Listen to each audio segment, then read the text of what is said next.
خوتي خواتاتي اهلا وسهلا مرحبا بكم يا جماعه الخير مساء الخير عليكم زول الفلاوني excusez un petit peu mon look très anarchique parce que je suis anarchiste de cas de nature.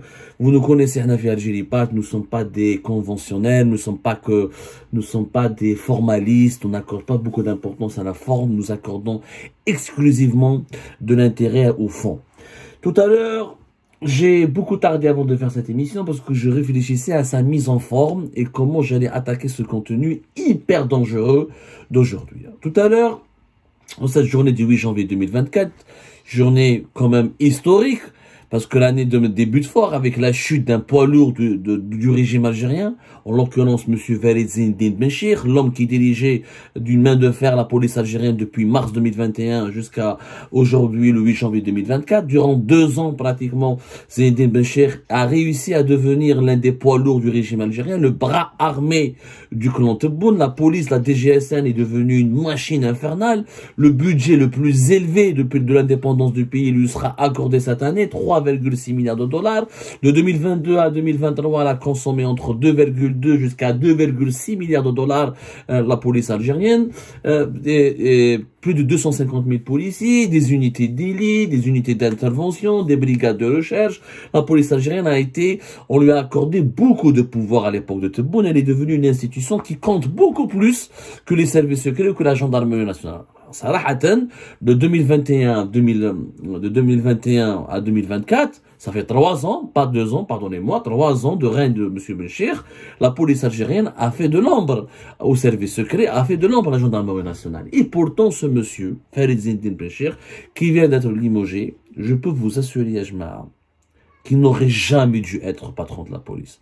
Parce que ce monsieur, Ajma, c'est ce que nous allons vous révéler aujourd'hui, est impliqué dans des relations très troublante, très suspecte, très controversée, très douteuse avec des entités étrangères et avec des officiers du renseignement extérieur de certaines puissances avec lesquelles l'Algérie n'entretient non seulement aucune relation amicale, mais contre lesquelles elle se dit pleinement engagée dans une lutte pour stopper leur influence dans le monde arabe et musulman là sur le continent africain. Walid Zinedine Benchir, le patron de la police algérienne, qui a été limogé aujourd'hui, le 8 janvier 2024. Le matin, il a été remplacé, à midi, il a été remplacé définitivement par le nouveau patron de la police algérienne, Adel Badawi, dont on dit qu'il sera, Ali Badawi plutôt, dont on dit qu'il sera probablement intérimaire le temps que une autre figure ou là une autre personnalité beaucoup plus importante devrait être nommée à la tête de la DGSN bien avant la tenue l'organisation des élections présidentielles de 2024. Mais en tout cas, pour le moment, c'est Ali Badawi. À 14h et quelques, je dis bien à 14h et quelques, Walid Zinedine Benchir a été placé sous ISTN, sous interdiction de sortie du territoire national, parce que les autorités algériennes ne veulent surtout pas que ce bonhomme, que ce personnage ne puisse penser éventuellement à s'évader, à fuir, et il emmènera avec lui tous les secrets qu'il détient sur le fonctionnement du régime algérien. Durant ces 3 dernières années, encore une fois, il a joué un rôle très important. Très important, notamment auprès du clan Tebboune et auprès de certains de ses conseillers, où il est devenu le bras armé du régime. La police, c'est elle qui s'est occupée de stopper le Hirak, de réprimer le Hirak, d'enquêter sur les opposants, d'enquêter sur les journalistes, d'empêcher toute forme de contestation pacifique, de verrouiller toutes les libertés publiques. Elle était le principal instrument de répression massive des libertés publiques et individuelles et des activités de l'opposition algérienne. Ni les services secrets, ni la gendarmerie nationale. Mais à l'ISTN, ou ce qui va se passer avec monsieur Walid Zinedine Benchir, on en parlera demain. Algérie Part avait, subhanallah, au mois de janvier 2023, une année, pile poil, jour pour jour, nous avions fait des grosses révélations sur Benchir. Patron de la police algérienne, sa fortune à l'étranger en France, ses acquisitions de restaurants, bar-restaurants à Malakoff dans 92, l'un des départements les plus chics de la région parisienne, comment il a obtenu son titre de séjour, son mariage blanc et ses relations controversées avec l'État français où il a été l'un de leurs collaborateurs attitrés.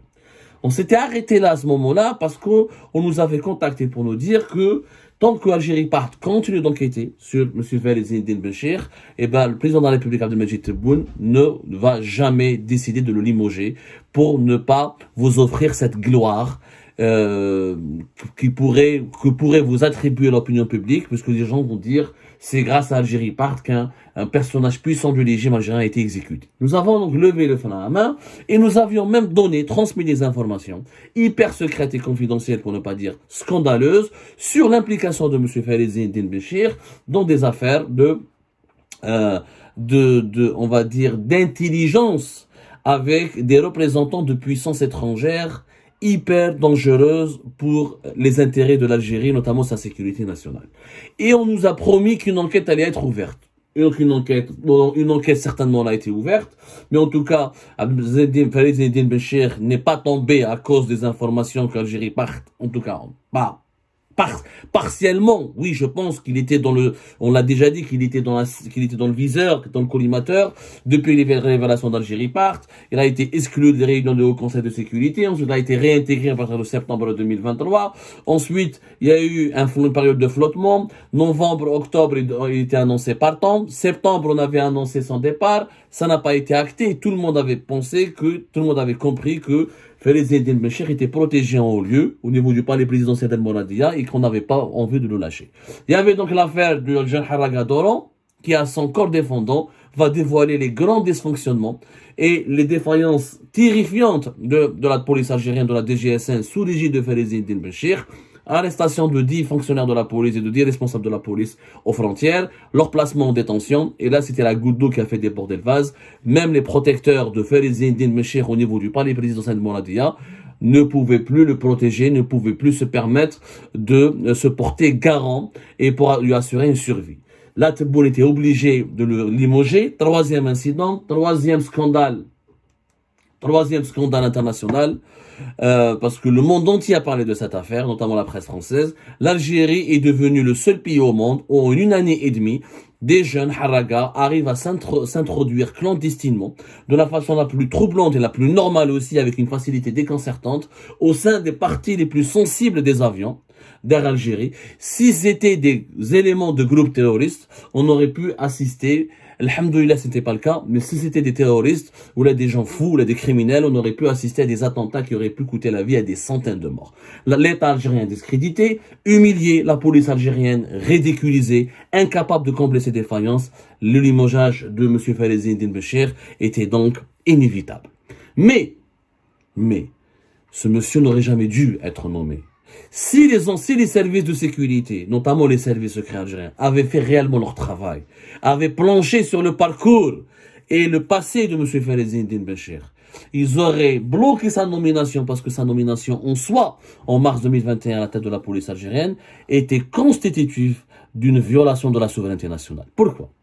Eh bien, je vous apprends, qu'en 2009, M. Farid Zine Béchir était l'un des collaborateurs de l'un des personnages les plus importants du renseignement, tenez-vous bien, du renseignement israélien. Oui, l'Algérien Farid Zine Béchir, en 2009, il était l'un des collaborateurs d'un monsieur très influent en Israël et qui était l'un des personnages les plus importants des services secrets israéliens et du Conseil national de sécurité en Israël. Il s'agit de monsieur Ariel Merari.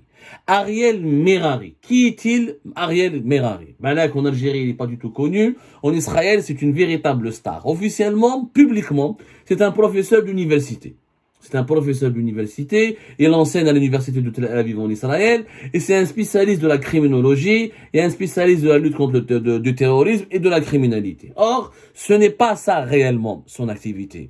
Parce que monsieur Ariel Merari est en réalité un personnage hyper influent au sein des services secrets israéliens de 2002 à 2009, de 2002 à 2009 jusqu'à l'année où il a collaboré, où il a rencontré, où il a échangé avec M. Farid Zine Béchir ici en France, et je vais vous dire où exactement, comme ça les services secrets algériens pourront aller obtenir l'information. Ils peuvent confirmer ou la infirmer.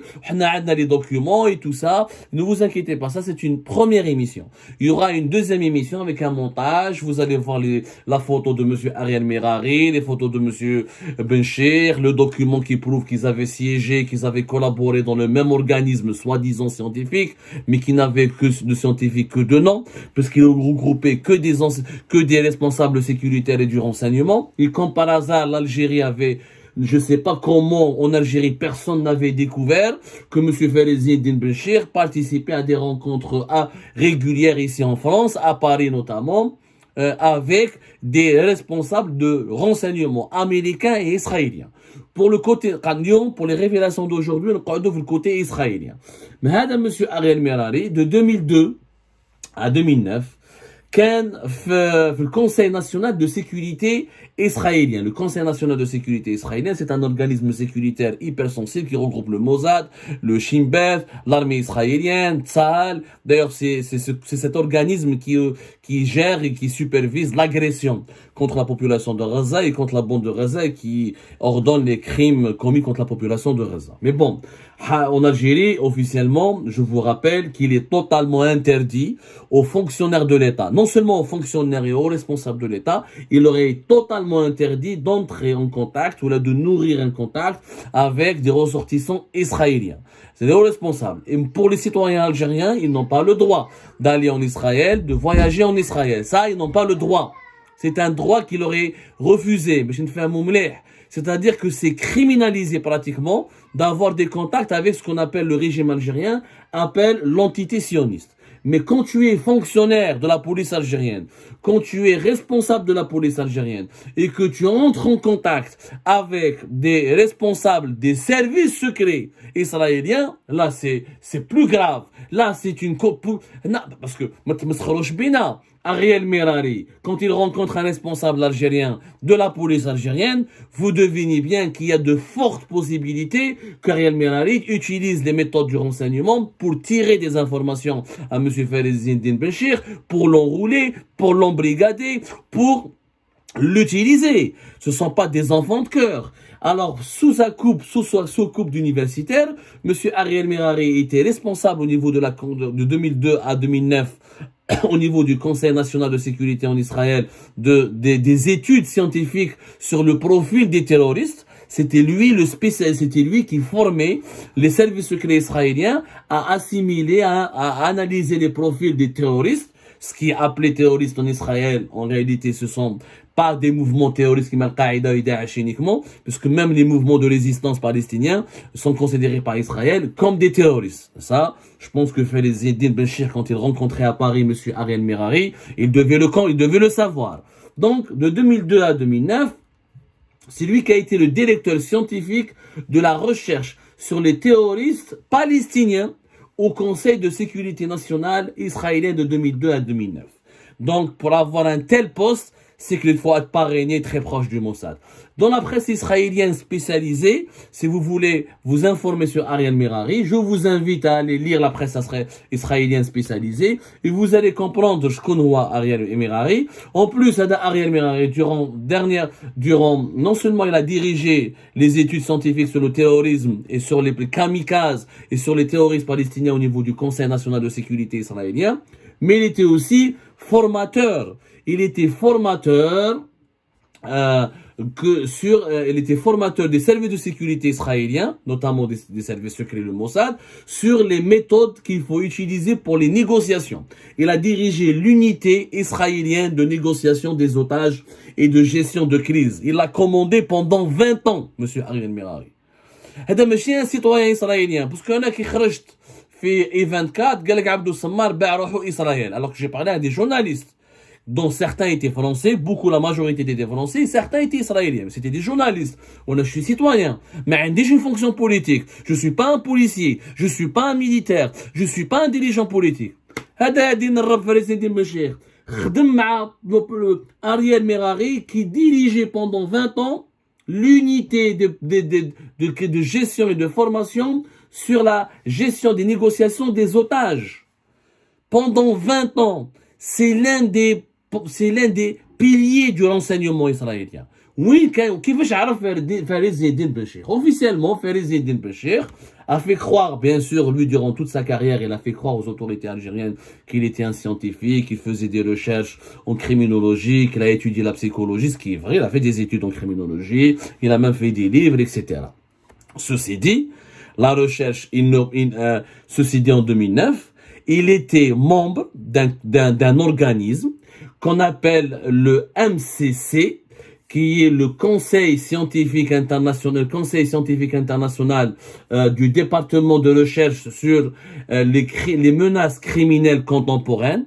Sur les menaces criminelles contemporaines, c'est un organisme de recherche ici en France, de recherche théoriquement, mais quand on voit à quel titre il a siégé au niveau du Conseil scientifique international du MCC, de cet organisme français, qui était rattaché indirectement à l'université Panthéon Paris 2, en tant que membre du conseil scientifique, on retrouve Farizeddine Benchir à côté de monsieur Ariel Mirari. Mais Farizeddine Benchir n'était pas là membre en tant que chercheur. Il était d'abord, le document que je vais vous montrer tout à l'heure dans l'émission quand on va lui faire du montage, il était présenté comme ceci, haut fonctionnaire dans la direction générale de la Sûreté nationale. Point virgule, chargé du cours psychologie criminelle à l'université d'Alger. Il a été d'abord présenté comme responsable de la police algérienne. Yani, c'est en sa qualité de responsable, de fonctionnaire à la direction à la DGSN qu'il a été sélectionné comme membre dans cet organisme qui regroupe plusieurs hauts responsables des services de sécurité étrangers, dont des Français, dont des Américains, membres de la CIA. كاين واحد فيهم membre de la CIA, il était responsable de la CIA. نهضروا عليه وعلى les relations اللي كاين بينه وبين monsieur Farizeddine Benchir, plus Ariel Mirari. Ariel Mirari, bien sûr, qui تقرا les travaux du MCC, ils disent pas que c'est un officier de renseignement israélien, il a dirigé, qu'il était membre éminent du Conseil de sécurité nationale d'Israël, il a dirigé il a dirigé l'unité de gestion et de crise dans les négociations dans les otages pendant 20 ans et qu'il était donc l'un des formateurs du Mossad et des services secrets. Mais bien sûr, les Français ne le disent pas au regard des relations stratégiques qu'il y a entre la France et Israël. Mais quand on connaît, quand on veut s'informer, quand on fait des recherches, quand on fait des enquêtes et quand on veut comprendre qui était à côté de qui, et quand on fait des recherches sur Ariel Mirari, on voit la réalité, la vérité sur ce personnage. C'est l'organisme, soi-disant scientifique, qui faisait des recherches effectivement, et qui regroupait, qui faisait des recherches et des colloques et des rencontres scientifiques sur comment identifier et lutter contre les menaces criminelles contemporaines. Il y avait fait que des politiques et des responsables de services de sécurité. Il y avait un haut responsable marocain du ministère de l'Intérieur, monsieur Youssef Belarabi, qui est aussi, d'après nos investigations, l'un des contacts de monsieur Farizeddine Benchir. Il avait excellent contact avec les Marocains. Alors qu'aujourd'hui, le régime algérien diabolise le Maroc en permanence. Mais il a confié sa police à un collaborateur direct d'un haut responsable des services de sécurité marocains au niveau du ministère de l'Intérieur et qui pourrait être aussi membre des services secrets marocains. Au passage, mais نحكوا عليها من بعد. Farizeddine Benchir aussi, سمحوا لي يا جماعة، كان aussi قدامه، سمحوا لي يا جماعة الخير باش ما تخلطناش. كان قدامه ذلك un ex-procureur américain qu'on appelle Michel Genelin. Plusieurs Américains, attendez, des responsables de certaines fondations anglaises, mais qui sont très liées au service de sécurité en Angleterre. Voilà le responsable, je suis en train, attendez-moi. Alors, on retrouve un responsable d'un service de sécurité américain aussi, qui fait partie ça s'appelle la California Gang Investigator Association. La liste, elle est longue, la liste des contacts et des personnalités du renseignement. Voilà, monsieur Denis Plushinsky, ancien membre du bureau du renseignement et des analyses des menaces du département d'État américain. C'est un bureau qui regroupe le bureau renseignement, analyse des menaces. Il regroupe plusieurs représentants des services de sécurité, des services secrets américains, dont la CIA et dont le FBI. C'est-à-dire que Farizeddine Benchir, il a utilisé sa qualité et sa fonction de responsable de la police algérienne. À l'époque, il était toujours, en 2009, il commençait à avoir une carrière intéressant parce qu'il commençait à monter en grade, pour s'associer, pour participer à des réunions permanentes avec des anciens responsables des services secrets étrangers, notamment américains, ou des hauts responsables très influents des services secrets israéliens, comme M. Ariel Merari. Comment, plus tard, en 2021, comment on peut confier la police algérienne à quelqu'un qui a collaboré, siégé, travaillé, étudié avec un haut responsable des services secrets israéliens? Maintenant, vous allez me dire, mais Abdo, c'était pas grave, Balak, c'était que des échanges scientifiques, etc. Et je m'attends, ne soyez pas idiots. Dans le monde d'aujourd'hui, les services de renseignement, il n'y a pas que des échanges sans intention. Vous pensez qu'un responsable des services israéliens va venir à Paris, travailler juste sur des études scientifiques, quand il rencontre un Algérien ou un Marocain, il n'essaie pas de le draguer, il n'essaie pas de le séduire, connaissant comment les Israéliens travaillent, comment ils veulent obtenir des informations sur les Arabes, les États arabes, et comment ils veulent séduire les États arabes, et comment ils veulent infiltrer les États arabes. Mais ce qui est surprenant, ce qui est suspect, c'est que M. Farezdine Mechir, à partir de 2015, il va faire un mariage blanc pour obtenir les papiers. Il les a obtenus en utilisant, on va l'expliquer plus tard, un cabinet d'avocats très prestigieux fait Paris. Ça qui lui coûte des milliers d'euros. Ensuite, il a investi de l'argent pour acheter un restaurant-hôtel à Paris, dans un département un petit peu quand même luxueux.